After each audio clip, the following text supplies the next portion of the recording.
오늘은 아모스서 6번째 시간인데요. 함께 아모스서를 나누는 가운데 이스라엘 민족을 향하신 하나님의 마음, 그 마음이 무엇인지를 발견해 가는 것이, 찾아보는 것이 큰 유익이 되는 것 같습니다. 그런데 그 유익과 함께 조금 불편함이 있는 것은 뭔가 은혜와 축복을 전하기보다 심판을 계속 전해야만 하는 것이 조금 부담이 됩니다. 그런데 아모스를 통해 정말로 이스라엘 민족에게 주시고자 했던 하나님, 그 하나님의 선물은 심판이 아니라 회복인 것을 보게 되는데요. 오늘 말씀에서도 그러한 하나님의 마음을 우리는 엿볼 수 있습니다. 본문의 말씀을 자세히 다룰 때 우리가 함께 확인해 보도록 하겠습니다. 그렇습니다. 아모스는 이스라엘 주변 나라들에 대한 심판으로 시작해서 남유다, 그리고 최종적으로 북이스라엘을 향한 심판을 전하는 메시지입니다. 너무나도 집요하리만큼 하나님은 북이스라엘이 저지른 죄악들을 들추어내시고 그 죄악들에 상응하는 심판을 준비하시는데요. 그러한 철저함은 어쩌면 이스라엘을 향한 지극한 사랑에서 비롯된 것은 아닐까라는 생각이 듭니다. 사랑하는 여러분, 사랑하는 민족을 어떻게 그렇게 처참하게 심판할 수 있습니까? 이렇게 물으시는 분이 계실지 모르겠는데요. 저 역시 그것은 잘 모르겠습니다. 그런데요, 아모스서를 계속 읽어가면 읽어갈수록 가지게 되는 마음이 있는데, 이건 하나님이 주시는 마음인 것 같습니다. 하나님의 어떤 마음이냐면 그것은 이스라엘 민족을 하나님이 사랑하신다는 거예요. 그들이 큰 죄악을 범했고 심지어 하나님이 아닌 우상을 섬기는 그런 극단적인 환경에까지 나아가지만 여전히 그들을 사랑하시고 그들을 위한 회복을 준비하시는 그 하나님의 열심을 우리는 아모스서를 통해서 보게 됩니다. 오늘도 이스라엘을 향한 지극한 사랑을 심판에 담으시는 하나님을 우리가 함께 마주하게 될 텐데요. 오늘 말씀을 통해 하나님의 이스라엘 민족을 향해 선보이시는 그 지극한 사랑이 다름 아닌 우리를 향하고 있음을 발견하는 시간이 되기를 소망합니다.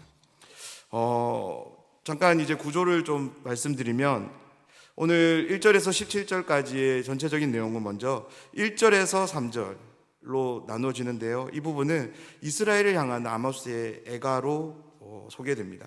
그리고 4절에서 6절은 아모스의 권면이 이루어지고요. 그런데 이 권면은 단순히 너희들이 이렇게 하기를 원합니다 라는, 당신들이 이렇게 하기를 원합니다 라는 이런 권면의 말이 아니라 그들의 생명과 직결된 권면을 하고 있습니다.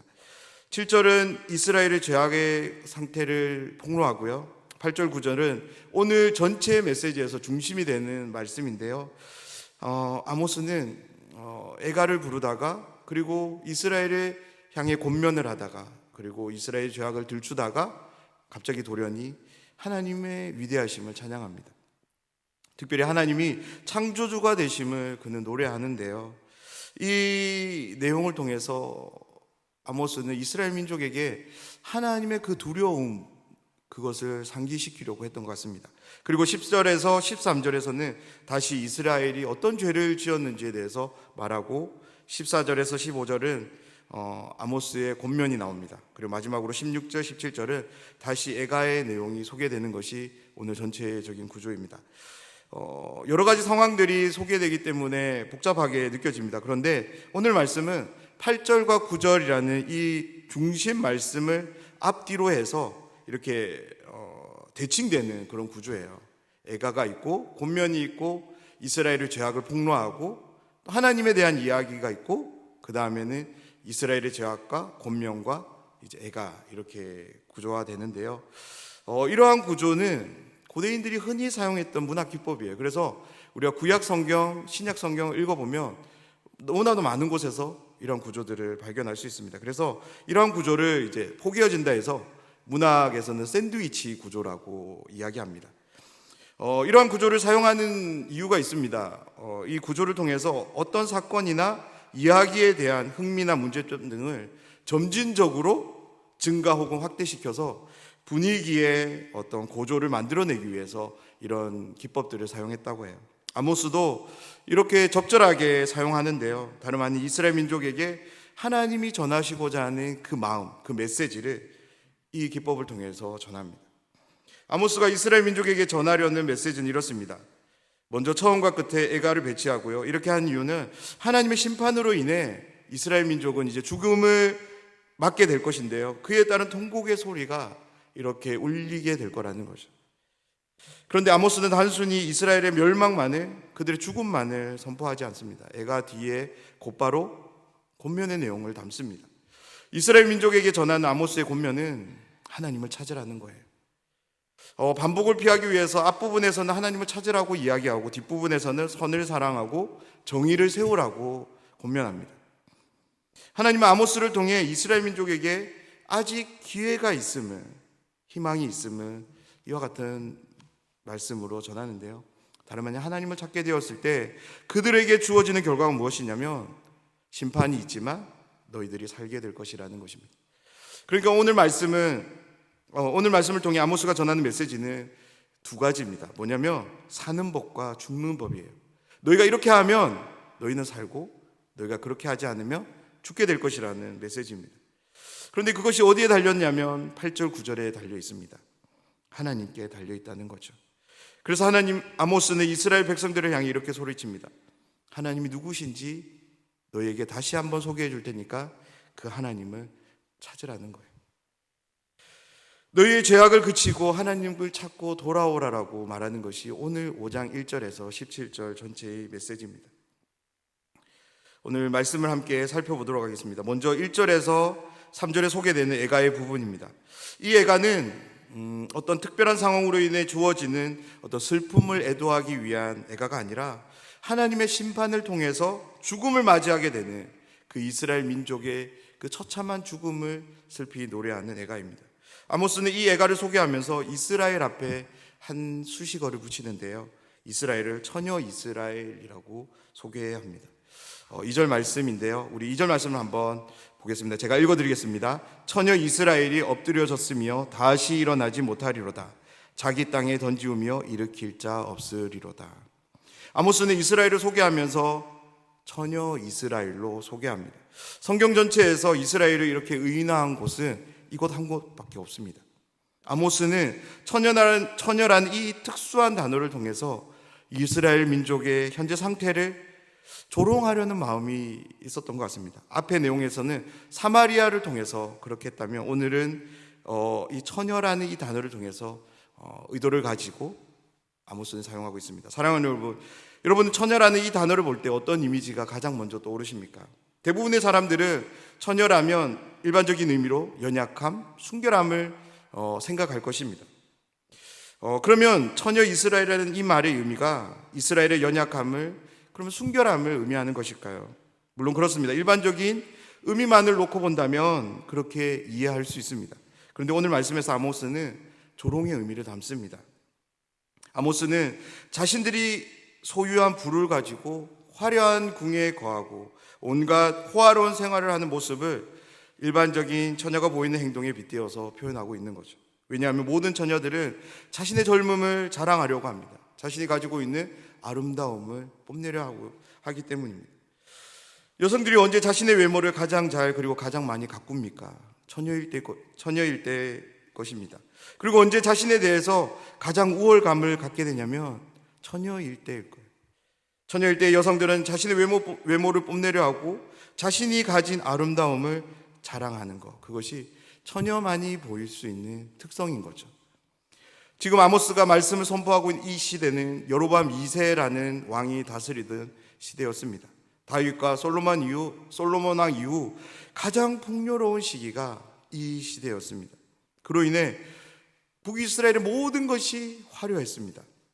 가장 넓은 영토를 가지고 있었고요.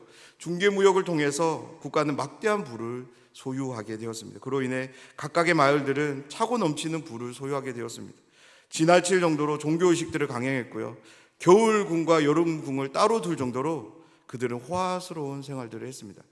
근데 성경 말씀은 이 궁들을 상하로 지었다라고까지 이야기합니다. 이스라엘은 자신들이 지금 누리고 있는 이 화려함에 눈이 멀게 되었고, 그로 인해 그들이 마땅히 바라봐야 할 하나님을 보지 못하게 된 것이죠. 아모스는 찬란하게 빛나며 화려한 이 시대를 처녀로 의인화해서 말하고 있는 것입니다. 그런 화려한 처녀가 어떻게 되었다라고 말씀합니까? 엎드려졌다라고 기록합니다.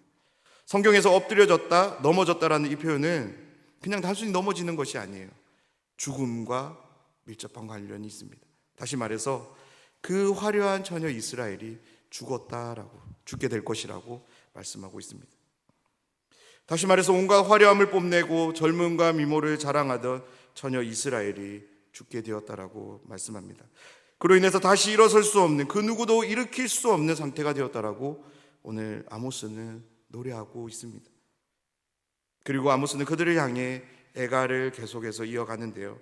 3절 말씀입니다. 주 여호와께서 이와 같이 말씀하시되 이스라엘 중에서 1000명이 행군에 나가던 성읍에는 100명만 남고 100명이 행군에 나가던 성읍에는 10명만 남으리라 하셨느니라. 화려하고 웅장했던 그 성읍이 이렇게 초라하게 될 것이라고 말씀합니다.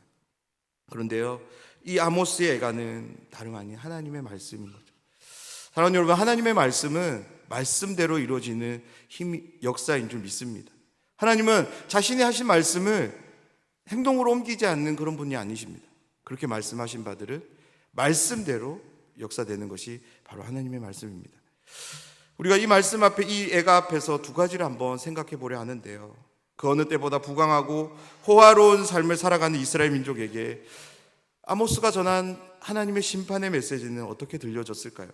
그리고 그 메시지를 전하는 아모스의 마음은 어떠했을까요? 먼저는 아모스의 마음인데요. 사랑하는 여러분, 북이스라엘을 향해 하나님의 엄중한 심판을 선포하는 아모스의 마음은 어떠했을까요? 사랑하는 여러분, 여러분은 누군가를 저주해 보신 적이 있습니까? 누군가를 저주하는 것은 처음에는 꽤 시원함을 주는 것 같아요. 그런데 해보신 분들은 알 거예요. 상대방에게 하는 것 이상으로 내 영혼이 지치고 힘들어지는 것을 경험했을 것입니다. 그래서 내 영혼을 위해서라도 그 마음을 풀어버리는 것이 누군가를 향한 저주입니다. 그런데 아모스가 전하는 심판의 메시지는 단순한 저주가 아닙니다. 우리는 앞의 시간들을 통해서 하나님이 내리시는 심판이 얼마나 크고 무섭고 강하고 완전한지를 우리는 확인했습니다. 이렇게 강도 높은 심판을 어떻게 전할 수 있을까요? 하나님이 선포하라고 하니까 선포했지, 아모스는 정말이지 제 정신으로 이 심판의 내용을, 이 메시지를 전하지는 않았을 것입니다. 너무나도 힘들고 어려운 가운데서 이 말씀을 전했을 것입니다. 그렇다면 이스라엘 민족의 마음은 어땠을까요? 자신들을 향하는 이 엄중한 심판의 메시지 앞에서 아모스와는 달리 이스라엘 민족은 대수롭지 않게 여겼던 것 같습니다. 계속해서 아모스 말씀을 통해 우리가 확인하겠지만 자신들의 눈앞에 펼쳐진 번영 앞에서 하나님의 심판의 메시지는 전혀 딴 세상의 이야기로 그들에게 들려졌을 겁니다.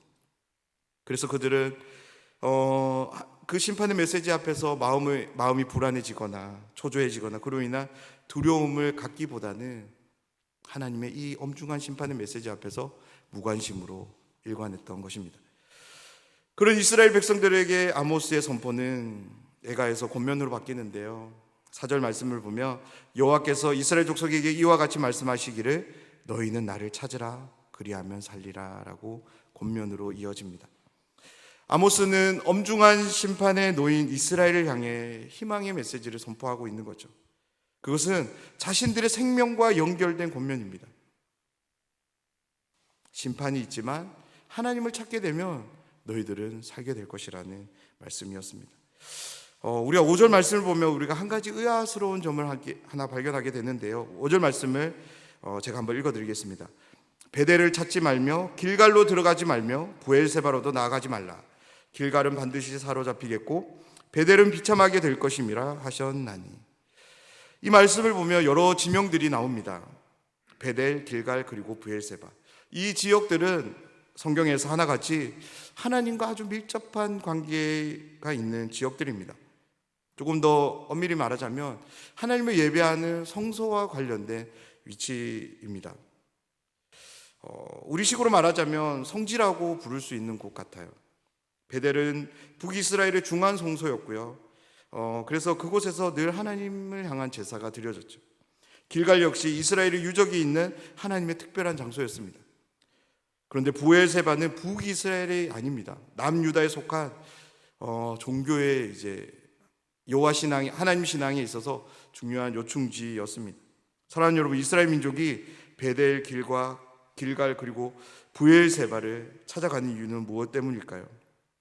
다른 이유는 아닙니다. 하나님을 제사하기 위함이었을 겁니다. 하나님을 예배하며 섬기기 위해서 그들은 베델을 향했고 길갈을 향했고 그리고 머나만 브엘세바까지 가기를 주저하지 않았습니다. 이것만 두고 보면 이스라엘 백성들의 열심이 얼마나 대단합니까? 길갈에 가지 않아도 돼요. 베델만 가도 돼요. 브엘세바는 더더욱 가지 않아도 됩니다. 그런데 거기까지 그들은 내려갑니다. 무엇 때문에요? 하나님을 예배하기 위해서 그들은 그곳을 찾습니다.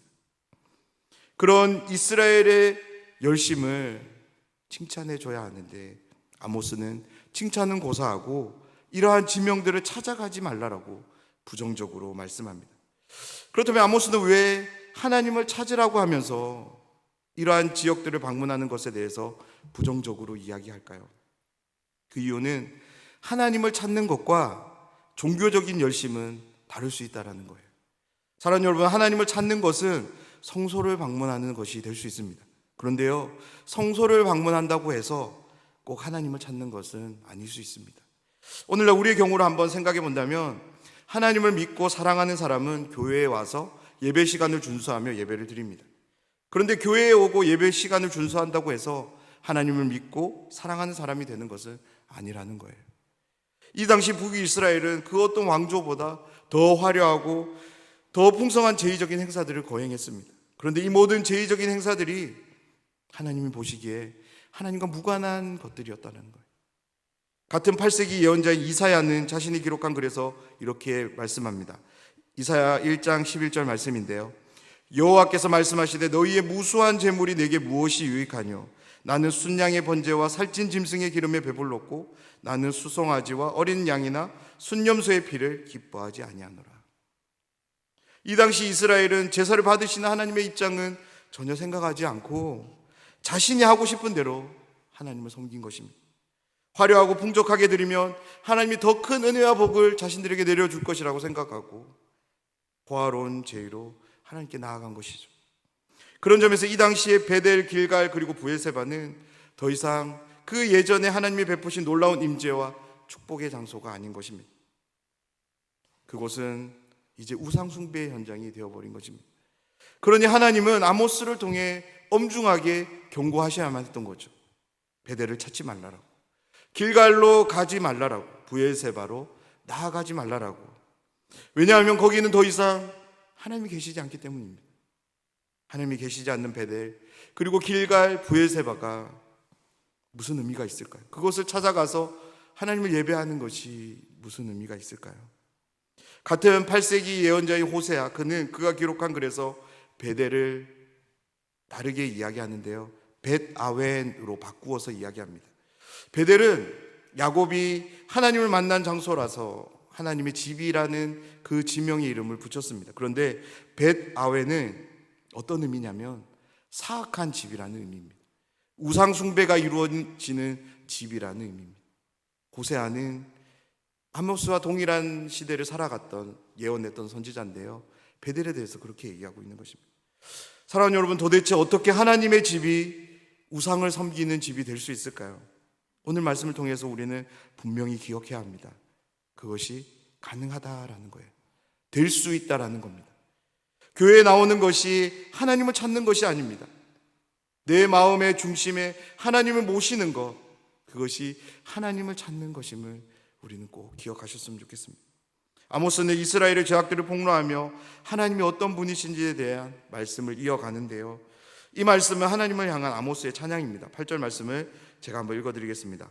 묘성과 삼성을 만드시며 사망의 그늘을 아침으로 바꾸시고 낮을 어두운 밤으로 바꾸시며 바닷물을 불러 지면에 쏟으시는 이를 찾으라.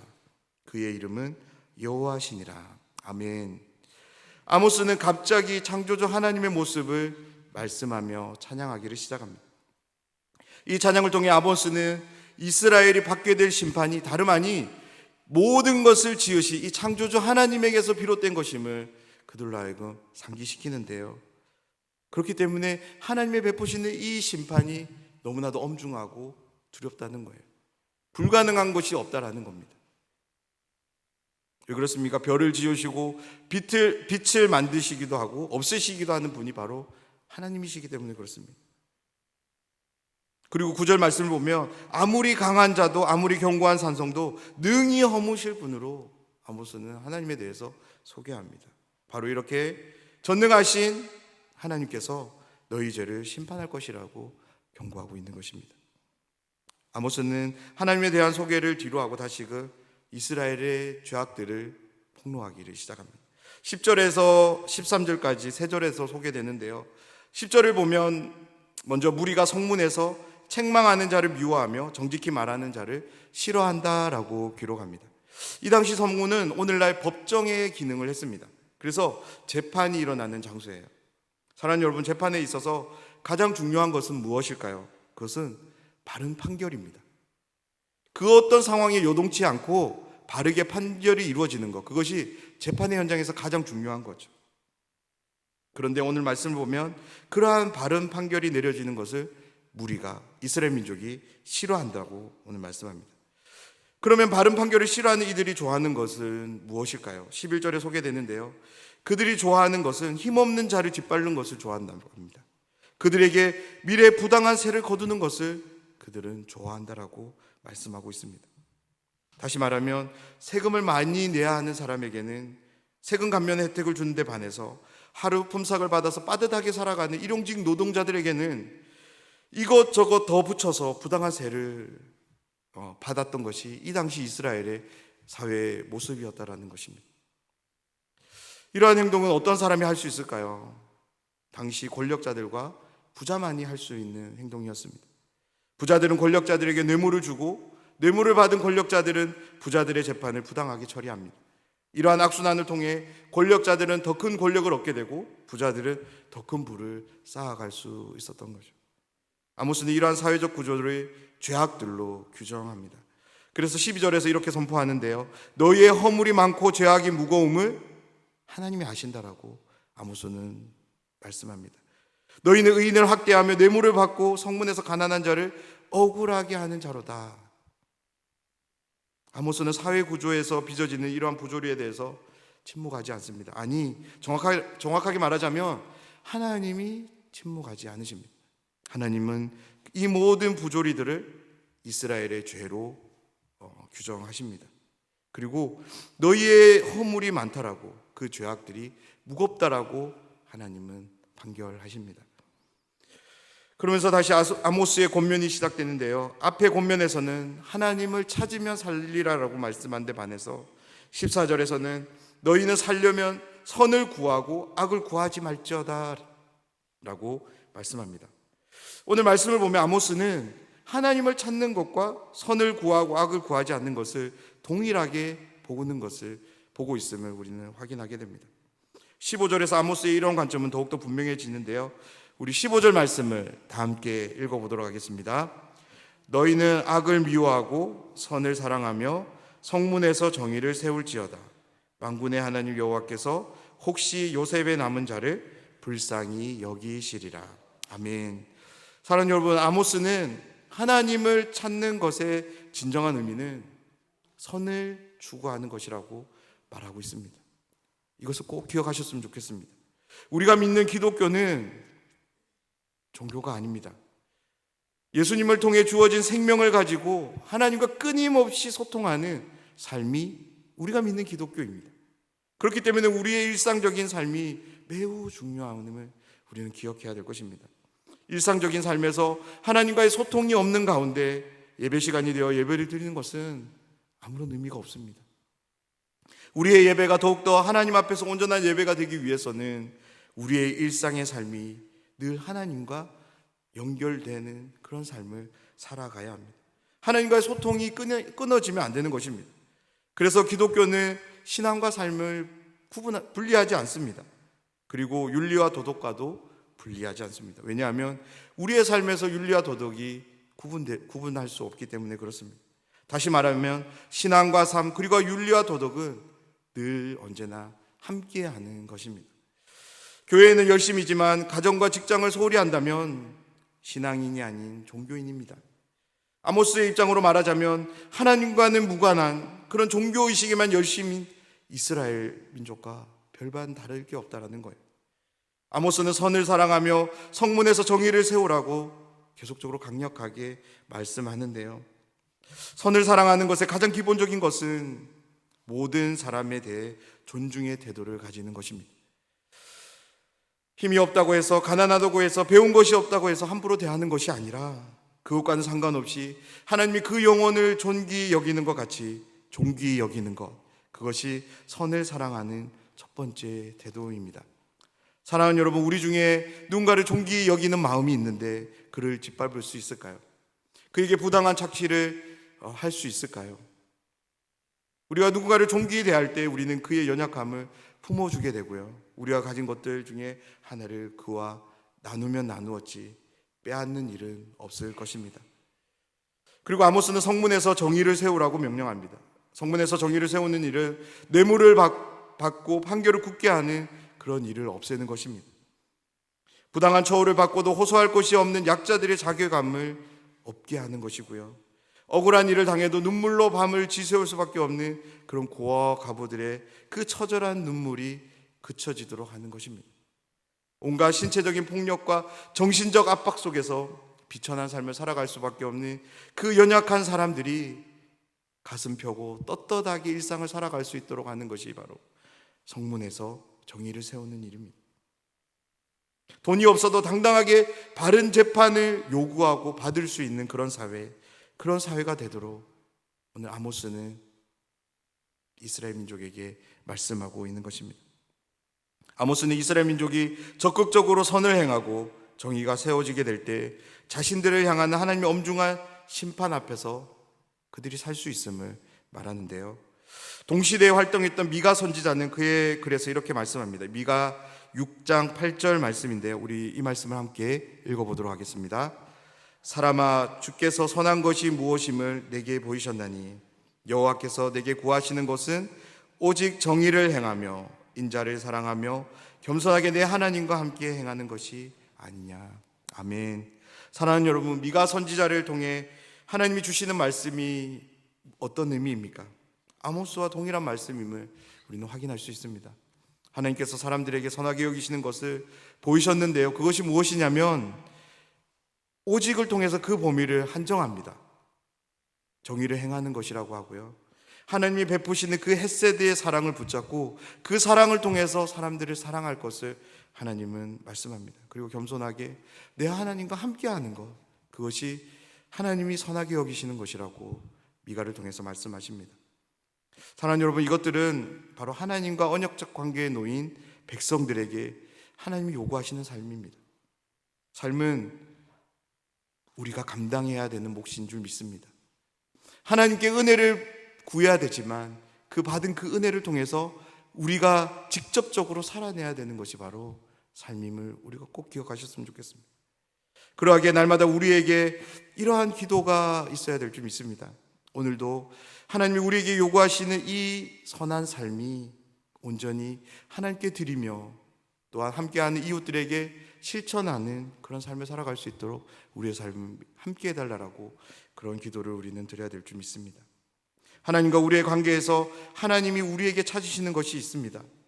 하나님이 우리에게 찾으시는 것들을 날마다 온전히 올려드리는 우리들의 삶이 되기를 간절히 소원합니다. 15절 말씀에서 아모스가 가진 재밌는 신학이 담겨져 있는데요, 저는 이제 혹시의 신학이라는 이 말을 한번 붙여봤습니다. 왜냐하면 이 말씀 때문인데요, 후반절에 보면 혹시 요셉의 남은 자를 불쌍히 여기시리라, 이 말씀 때문인데요, 하나님의 이 엄중한 심판은 이스라엘 민족에게는 당연한 결과였습니다. 여러 차례 반복적으로 주어진 기회가 있었음에도 불구하고 그들은 하나님을 찾지 않고 하나님께 돌아가지 않았습니다. 그래서 이 심판은 그들의 죄악으로 일관된 그들에게 내려져야만 하는 당연한 심판이었죠. 그러한 암울한 현실 속에서 아모스는 혹시라는 한마디의 여운을 남기며 이렇게 권면하는 거죠. 사랑하는 여러분, 우리가 기억해야 될 것이 있습니다. 우리가 선을 사랑하고 행한다고 해서 얼마나 할 수 있을까요? 공의를 세우고 행한다 한들 그것이 하나님 앞에서 얼마나 될까요? 혹시는 당연히 주어지는 용서에 근거하는 것이 아닙니다. 최선을 다해 선을 사랑하고 공의를 세운 후 겸허하게 하나님의 처분을 기다리는 것을 전제로 해야 되는 겁니다. 왜냐하면 심판의 현장 가운데서도 하나님은 구원을 베푸시는 자비의 하나님이시기 때문에 그렇습니다. 구원은 전적으로 하나님의 호의에, 하나님의 은총에 달려있기 때문에 그렇습니다. 16절, 17절은 다시 아모스의 애가인데요. 이 애가는 첫 번째와 동일하게 이스라엘 죽음에 대한 애가인데 조금은 더 구체적으로 소개됩니다. 하나님의 심판을 통해 이스라엘을 죽음을 맞이하게 되는데요. 하나님의 심판이 있기 전까지 이스라엘은 물질적 풍요로움으로 인해서 기쁨의 노래를 불렀을 거예요. 그런데 하나님의 심판 이후 이스라엘의 모든 광장에서는 울게 될 것이라고 말씀합니다. 풍작을 가져다 줬던 농부들은 기쁨의 노래를 불렀을 거예요. 그런데 하나님의 심판이 임한 그때에는 애곡하게 될 것이라고 말하고요. 장래가 너무나도 많아지자 전문 울음꾼들을 동원해서 울게 할 것이라고 오늘 말씀은 소개하고 있습니다. 모든 포도원에서 울게 될 것이라고 말씀하는데요. 성경에서 포도원은 기쁨과 감사의 장소로 소개됩니다. 그러기에 울음과는 전혀 어울리지 않는 장소가 바로 포도원입니다. 그런데 그 포도원에서도 울게 될 것이라고 아모스는 하나님의 심판을 말하고 있습니다. 그야말로 이스라엘 모든 지역에서 죽음으로 인한 통곡, 애가가 울려질 것이라는 말씀인데요. 이렇게 처참한 사태가 왜 일어나냐면 16절 말씀을 보면 내가 너희 가운데로 지나갈 것이기 때문이라고 하나님은 말씀합니다. 사랑하는 여러분, 이스라엘 민족에게 있어서 하나님의 찾아오심은, 특별히 하나님의 지나감은 구원을 의미했습니다. 이스라엘 민족이 애굽을 나올 때 하나님의 지나감, 유월이 있었습니다. 그 지나감을 통해 이스라엘 민족은 구원을 받았습니다. 그런데 아모스에 소개되는 하나님의 찾아오심, 하나님의 지나감은 구원이 아닙니다. 죽음입니다. 아모스는 이 말씀을 통해 이스라엘 민족이 가지고 있었던 잘못된 신학을 철저하게 뒤집는데요. 하나님의 찾아오심은 너희에게 언제나 은혜의 날, 그런 구원의 날이 아니라는 거예요. 재앙의 날로, 죽음의 날로 너희와 함께하게 될 것이라는 것입니다. 사랑하는 여러분, 오늘 말씀은 임박한 심판 앞에서 이스라엘 백성들이 살 수 있는 방법을 아모스는 애가를 통해서 전합니다. 아모스는 먼저 하나님을 찾을 것을 촉구합니다. 하나님을 찾는 것은 그냥 마음으로 찾아야지라는 그런 것으로 되지 않습니다. 하나님을 찾는 것에 대해 아모스는 이스라엘 백성들을 향해 구체적인 상황들을 소개하는데요. 선을 사랑하고 정의를 세우라고 말씀합니다. 하나님을 찾는 사람은 선을 사랑하는 사람입니다. 선을 사랑하는 사람은 선을 지킵니다. 그렇다면 선을 지킨다는 것은 무엇일까요? 우리가 속해 살아가는 이 세상에서 주어지는 윤리, 도덕, 규범들을 바르게 지켜나가는 것을 의미합니다. 윤리와 도덕을 거스르는 사람은 결코 선을 사랑하는 사람이 아닙니다. 다시 말해서 하나님을 찾는 사람이 아니라고 아모스는 말합니다. 그리고 하나님을 찾는 사람은 정의를 실현하는 사람입니다. 저는 여기에 한 가지를 덧붙이고 싶은데요. 하나님을 찾는 사람은 하나님의 말씀을 찾는 사람들입니다. 우리에게 주어진 일상에서 하나님의 말씀 부지런히 찾는 삶, 그 삶은 하나님을 찾는 삶입니다. 하나님의 말씀을 찾기 위해 하나님의 말씀 앞으로 부지런히 나아가시기를 부탁드립니다. 부지런히 그 말씀을 읽으며 그 말씀을 마음에 새기며 하나씩 내 삶에 새기며 적용해가는 우리의 삶이 되면 좋겠습니다. 하나님의 말씀은 하나님의 말씀이고 나의 삶은 나의 삶이다라고 생각하는 분이 계신가요? 절대 그렇게 생각해서는 안 됩니다. 하나님을 찾는 사람의 삶은 말씀과 함께하며 말씀을 지키는 사람, 실천하는 삶임을 믿습니다. 오늘 아모스 선지자가 전한 메시지를 우리가 기억했으면 좋겠는데요. 하나님을 찾는 것은 선을 사랑하는 것입니다. 정의를 세우는 것입니다. 그것이 바로 하나님을 찾는 삶이라고 아모스는 이야기합니다. 그러한 선을 사랑하고 정의를 세우는 것을 구체화하기 위해서 아모스는 윤리와 도덕의 관점으로 이스라엘 민족에게 말씀하는데요. 특별히 그들의 죄악을 폭로하고 그것들을 그만둘 것을 말하며 오히려 그것을 지킬 것을 또한 말씀합니다. 사랑하는 여러분 하나님을 정말로 사랑하십니까? 정말로 하나님을 사랑하십니까? 오늘도 하나님을 찾고 하나님과 함께하는 삶을 살아가고 계십니까? 그렇다면 여러분의 삶을 한번 돌아보시기를 부탁드립니다. 여러분의 삶 가운데 윤리의 실천이 있습니까? 도덕의 지킴이 있습니까? 더욱더 철저하게 윤리와 도덕을 지키기 위해서 내 삶을 부단하게 담근질하는 그런 수고가 여러분의 삶에 계신가요? 그렇다면 여러분은 하나님을 찾는 사람이고요, 하나님을 사랑하는 사람입니다. 만약 그렇지 않았다면 오늘 말씀을 기억하며 다시금 우리의 삶이 하나님을 찾는 삶으로 돌아가기를 간절히 소원합니다. 하나님을 찾읍시다. 어떻게 찾을 수 있습니까? 우리의 일상에 주어지는 그 윤리와 도덕을 철저하게 지키는 것, 그것이 선을 사랑하는 것이고 공의를 세우는 것입니다. 그것을 아모스는 하나님을 찾는 것이라고 말하고 있습니다. 사랑하는 여러분, 우리의 일상에서 부지런히 하나님을 찾읍시다.